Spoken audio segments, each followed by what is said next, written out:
Welcome back. Multiple informal settlements in the Western Cape have been ravaged by fires this week.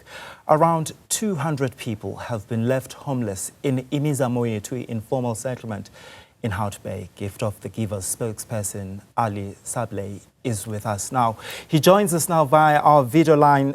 Mr. Sablay, thank you so much for your time. Good talking to you. How dire is the situation on the ground in the Western Cape? Let's start there.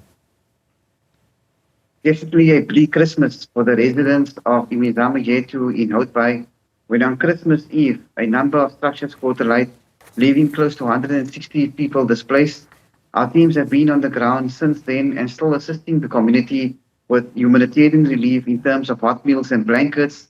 We've also assisted them with mattresses, blankets, and other humanitarian needs. Yeah. Being on the ground, parents have raised concerns of children going to school next year, all their school uniform and stationery burnt out.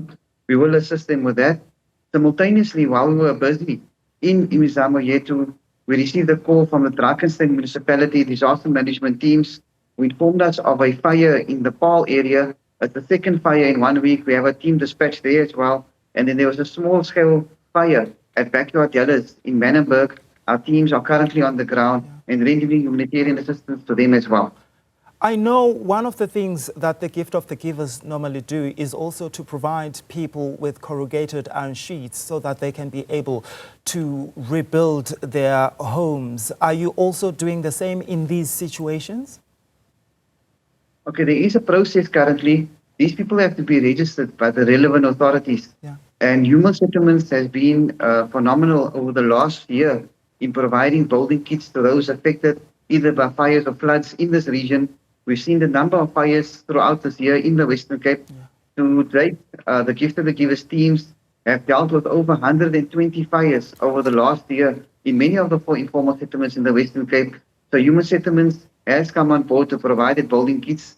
We do know that someone of the team was on the ground in Imizamo Yethu and in the other areas as well. And I do believe those that were victims of Umbakweni in Paarl, they have been provided kits by the Drakensberg municipality already. I know in some communities where you've actually responded to, I know I'm talking here in Umtata early this year, you encountered a problem where people ordered you to stop providing water to people that were in need of water.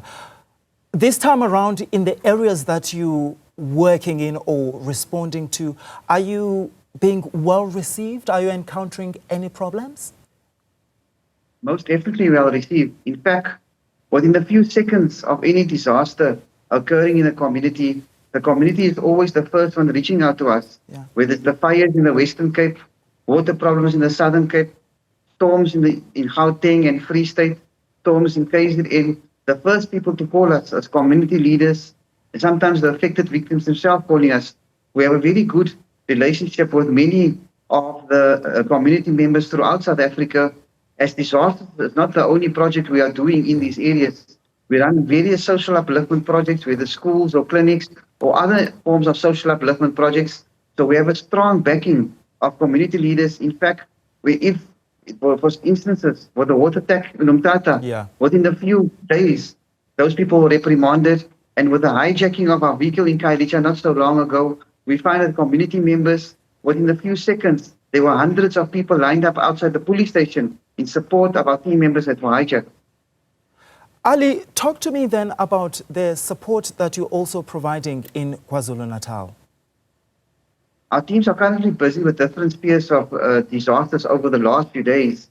As we do know, heavy storms in the Itmalangini, Newcastle and the Amajuba districts. We've dispatched a team immediately there. We are working with the KZN Kokta team. We are working with the local disaster management teams. Our teams are currently on the ground. We've dispatched trucks loads of humanitarian relief to that area this morning in terms of non-perishable food hampers, clean drinking water, blankets, sleeping mats. And our teams will be working with disaster management teams on these sites in identifying the victims. And once they are, if there's any victims going to be placed in the hold as well, our teams will be assisting them in terms of other resources they require. As we do know, The disaster caught them by surprise, and we saw the level of destruction. We do know there's one fatality at the moment, condolences to that family, but we are working with the municipalities around the area to see how fast-track we can assist them with humanitarian relief.